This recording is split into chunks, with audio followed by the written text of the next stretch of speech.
ഞങ്ങൾ ഒറ്റക്കെട്ടാണ്, ഞങ്ങൾ തമ്മിൽ ഒരു പ്രശ്നവുമില്ല, ആർക്കും സംശയമില്ലല്ലോ അല്ലേ? പക്ഷെ കിട്ടിയ അവസരം മുതലെടുത്ത് പരസ്പരം നല്ല മാസ് മറുപടി കൊടുത്തിരിക്കുകയാണ് KPCC അധ്യക്ഷനെ തിരഞ്ഞെടുക്കാൻ വേണ്ടി ഇന്ന് കൂടിയ യോഗത്തിൽ നേതാക്കന്മാരൊക്കെ.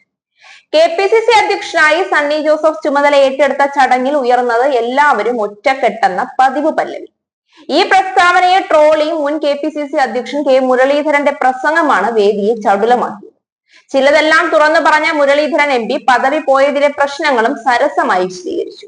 KPCC ഓഫീസിലെ മുൻ പ്രസിഡന്റുമാരുടെ ഫോട്ടോകൾ നോക്കുമ്പോൾ വേദന വരുന്ന കഥയാണ് സ്ഥാനമൊഴിഞ്ഞ വർക്കിംഗ് പ്രസിഡന്റ് കൊടിക്കുന്നിൽ സുരേഷ് നടത്തിയത്. ഒരു പ്രത്യേക വിഭാഗത്തിന് മാത്രം KPCC അധ്യക്ഷ പദവി കിട്ടാത്തതിനെ ചർച്ചയാക്കുകയായിരുന്നു കൊടിക്കുന്നിൽ. പിന്നോക്ക സമുദായത്തിൽ നിന്നൊരാളെ പ്രസിഡന്റാക്കാൻ AICC സംഘടനാ ജനറൽ സെക്രട്ടറി ഇടപെടൽ നടത്തണമെന്ന സന്ദേശം കൂടി കൊടിക്കുന്നിൽ വിശദീകരിച്ചു. കൊടിക്കുന്നിലിന് നഷ്ടമൊന്നുമില്ലെന്നും MP എന്ന് പറഞ്ഞാൽ അതൊരു പോസ്റ്റ് ആണെന്നും മുരളീധരൻ സരസമായി പറഞ്ഞു. കേന്ദ്ര സർക്കാർ ചെലവിൽ MP ആയ കൊടിക്കുന്നിലിന് പറക്കാം, പക്ഷേ എനിക്കൊരു പാർട്ടി മീറ്റിംഗിന് ഡൽഹിയിൽ പോകണമെങ്കിൽ പോലും പെൻഷൻ കാശ് എടുക്കണമെന്നായിരുന്നു മുരളീധരന്റെ മറുപടി. കാര്യമൊക്കെ ഒന്നാണെങ്കിലും തമ്മിൽ തല്ല് വേദിയിലും നടന്നു. സണ്ണി ജോസഫും MP ഗോവിന്ദൻ മാഷും തമ്മിലെ അപൂർവത ചർച്ചയാക്കിയാണ് മുരളീധരൻ കാര്യങ്ങളിലേക്ക് കടന്നത്. CPMന്റെ കണ്ണൂർ ജില്ലാ സെക്രട്ടറി ആയിരുന്ന MP ഗോവിന്ദൻ, അദ്ദേഹം CPM സംസ്ഥാന സെക്രട്ടറിയായി. ഗോവിന്ദൻ കണ്ണൂരിൽ സെക്രട്ടറി ആയിരുന്നപ്പോൾ അന്ന് സണ്ണി ആയിരുന്നു DCC പ്രസിഡന്റ്. അന്ന് കണ്ണൂരിൽ സമാന പദവി വഹിച്ചവർ ഇപ്പൊ സംസ്ഥാന തലത്തിൽ ഒപ്പത്തിനൊപ്പം.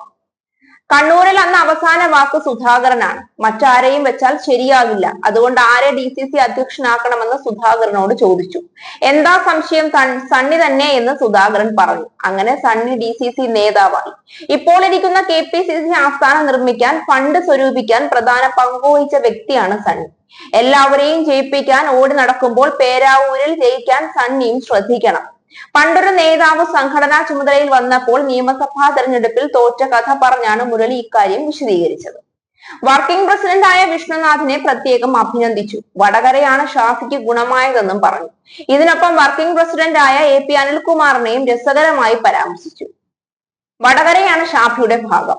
വടകരയിൽ ഷാഫി കാല് വെച്ചതോടെ കരിയേറിയിൽ ഉയർച്ച തുടങ്ങി. എന്നാൽ വടകര വിട്ട താൻ തൃശൂരിൽ എത്തിയതോടെ തന്റെ ഗ്രാഫ് ഇടിഞ്ഞു. ഒപ്പം പ്രതാപന്റെ ഗ്രാഫും ഇടിഞ്ഞെന്നും മുരളീധരൻ അല്പം ഗൗരവത്തിൽ പറഞ്ഞു. അടുത്ത നിയമസഭാ തെരഞ്ഞെടുപ്പിന് മത്സരിക്കാൻ താല്പര്യമില്ലെന്ന പരോക്ഷ സൂചനയും മുരളീധരൻ നൽകി. സീറ്റ് കിട്ടില്ല എന്നും ഉറപ്പാണ്, മത്സരിച്ചാലൊട്ട് ജയിക്കില്ല എന്നും ഉറപ്പാണ്. ഇലക്ഷന് ജയിക്കാൻ കള്ള് വേറെ കുടിക്കണമെന്ന് K കരുണാകരൻ എപ്പോഴും പറയാറുണ്ടായിരുന്നുവെന്നും വോട്ടർ പട്ടികയിൽ പേര് ചേർക്കാതെ കോൺഗ്രസിന് കേരളത്തിൽ ജയിക്കാൻ കഴിയില്ലെന്നും മുരളീധരൻ പറഞ്ഞു വെച്ചു. സ്ഥാനമൊഴിഞ്ഞവർക്കും നല്ല ഭാവി അദ്ദേഹം ആശംസിച്ചു. കോൺഗ്രസ് കെട്ടുറപ്പോടെ മുന്നോട്ട് പോകണമെന്നും എല്ലാവരും ഒറ്റക്കെട്ടാണെന്നും പറഞ്ഞായിരുന്നു സണ്ണി ജോസഫിന്റെ സ്ഥാനം ഏറ്റെടുക്കലിൽ എല്ലാവരും സംസാരിച്ചു തുടങ്ങിയത്. ആരും ഒരു അതൃപ്തിയും ചർച്ചയാക്കിയില്ല. എന്നാൽ അതേ ടോണിൽ തുടങ്ങിയ കൊടിക്കുന്നിൽ തന്നെ KPCCയുടെ തലപ്പത്ത് നിയോഗിക്കാത്തതിനെ പരോക്ഷമായി വിമർശിക്കുകയും ചെയ്തു. പാർശ്വവൽക്കരിക്കപ്പെടുന്ന വിഭാഗത്തിൽ നിന്ന് KPCC അധ്യക്ഷന്മാർ വന്നിട്ടില്ലെന്ന് കൊടിക്കുന്നിൽ സുരേഷ് പറഞ്ഞു. KPCC ഓഫീസിൽ സ്ഥാപിച്ച പ്രഥമ പ്രസിഡന്റ് മുതൽ മുല്ലപ്പള്ളി വരെയുള്ളവരുടെ ഫോട്ടോ ചൂണ്ടിക്കാട്ടിയായിരുന്നു കൊടിക്കുന്നിൽ സുരേഷിന്റെ പരാമർശവും വിമർശനവും. KPCC അധ്യക്ഷനായി സണ്ണി ജോസഫ് MLA ചുമതലയേറ്റതിന് പിന്നാലെയാണ് കൊടിക്കുന്നിൽ സുരേഷിന്റെ ശക്തമായ പ്രതികരണം. KPCC ആസ്ഥാനമായ ഇന്ദിരാഭവനിൽ മുതിർന്ന നേതാക്കളുടെ സാന്നിധ്യത്തിലായിരുന്നു ഇന്ന് സ്ഥാനാരോഹണം നടന്നത്.